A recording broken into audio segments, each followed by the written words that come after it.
जय श्री बालाजी प्रिय दर्शकों, आज हम श्रावण शुक्ला एकादशी की व्रत कथा सुनते हैं, जिसे हम पुत्रदा एकादशी के नाम से जानते हैं। श्री युधिष्ठिर कहने लगे कि हे भगवान, श्रावण शुक्ला एकादशी का क्या नाम है, व्रत करने की विधि तथा इसका महात्म्य कृपा करके कहिए। मधुसूदन कहने लगे कि इस एकादशी का नाम पुत्रदा एकादशी है। अब आप शांति पूर्वक इसकी कथा सुनिए। इसके सुनने मात्र से ही वाजपेयी यज्ञ का फल मिलता है। द्वापर युग के आरंभ में महिष्मति नाम की एक नगरी थी, जिसमें महिजीत नाम का एक राजा राज्य करता था। परंतु पुत्रहीन होने के कारण राजा को राज्य सुखदायक नहीं लगता था।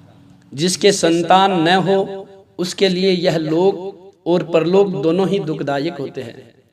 पुत्र सुख की प्राप्ति के लिए राजा ने अनेक उपाय किए, परंतु राजा को पुत्र की प्राप्ति नहीं हुई। वृद्धावस्था आती हुई देखकर राजा अपनी प्रजा के प्रतिनिधियों को बुलाकर कहने लगा कि हे प्रजाननों, मैंने इस जन्म में तो कोई पाप किया नहीं। मेरे खजाने में अन्याय से उपार्जन किया हुआ धन नहीं है, न मैंने कभी देवताओं तथा ब्राह्मणों का धन छीना। किसी दूसरे की धरोहर भी मैंने नहीं ली। प्रजा को पुत्र समान पालता रहा। मैं अपराधियों को पुत्र और बांधुओं की तरह दंड देता रहा। कभी किसी से घृणा नहीं की, सबको समान माना है। सज्जनों की सदा पूजा करता हूँ। इस प्रकार धर्मयुक्त राज्य करते हुए भी मेरे पुत्र नहीं है, सो मैं अत्यंत दुख पा रहा हूँ। इसका क्या कारण है?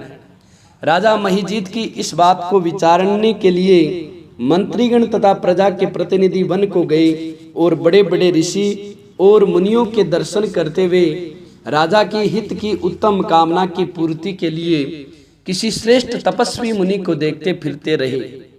एक आश्रम में उन्होंने एक अत्यंत वयोवृद्ध धर्म के ज्ञाता, बड़े तपस्वी, परमात्मा में मन लगाए हुए, निराहार, जितेंद्रिय, जितात्मा, जितक्रोध, सनातन धर्म के गूढ़ तत्वों को जानने वाले, समस्त शास्त्रों के ज्ञाता महात्मा लोमस मुनि को देखा, जिनका कल्प के व्यतीत होने पर एक रोम गिरता था।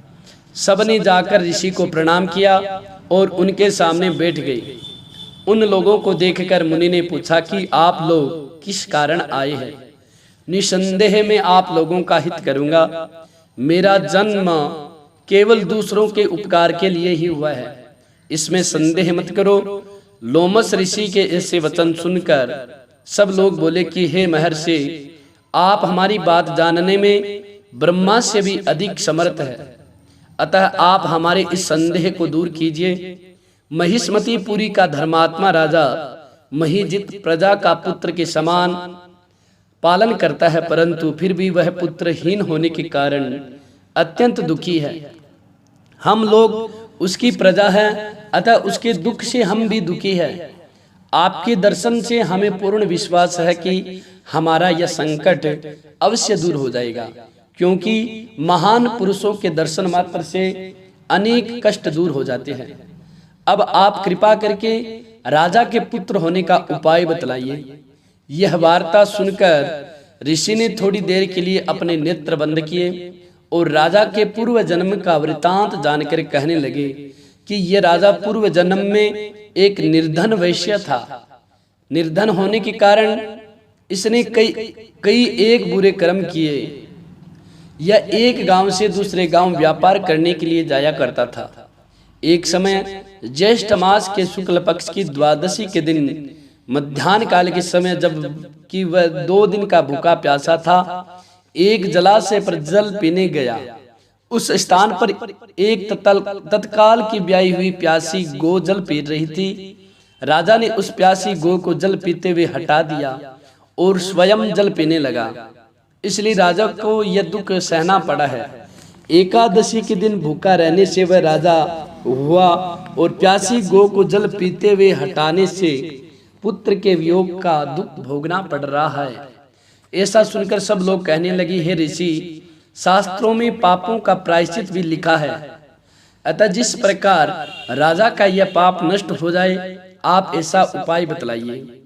लोमस मुनि कहने लगे कि श्रावण शुक्ल पक्ष की एकादशी को, जिसको पुत्रदा एकादशी भी कहते हैं, तुम सब लोग व्रत करो और रात्रि को जागरण करो, तो इससे राजा का वह पूर्व जन्म का पाप अवश्य नष्ट हो जाएगा, साथ ही राजा को पुत्र की अवश्य प्राप्ति होगी।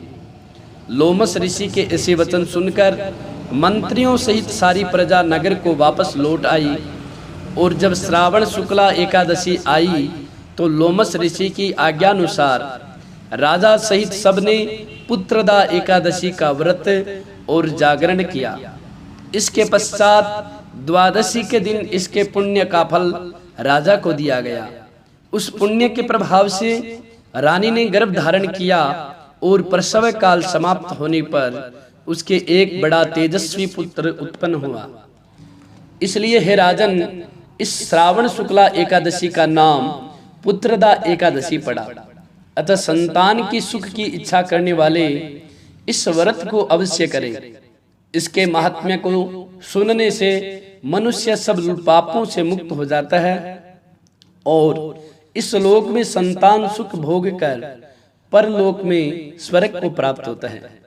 प्रिय दर्शकों, सनातन धर्म में जितने भी व्रत त्योहार होते हैं, उन सभी व्रत त्योहारों की कथा, उन सभी व्रत त्योहारों के मुहूर्त इस रामदूत एस्ट्रो चैनल पर अपलोड की जाती है। आपसे निवेदन है, अगर आपको यह कथा अच्छी लगी है तो आप इस वीडियो को ज्यादा से ज्यादा शेयर करना न भूलें। हमारे से जुड़े रहने के लिए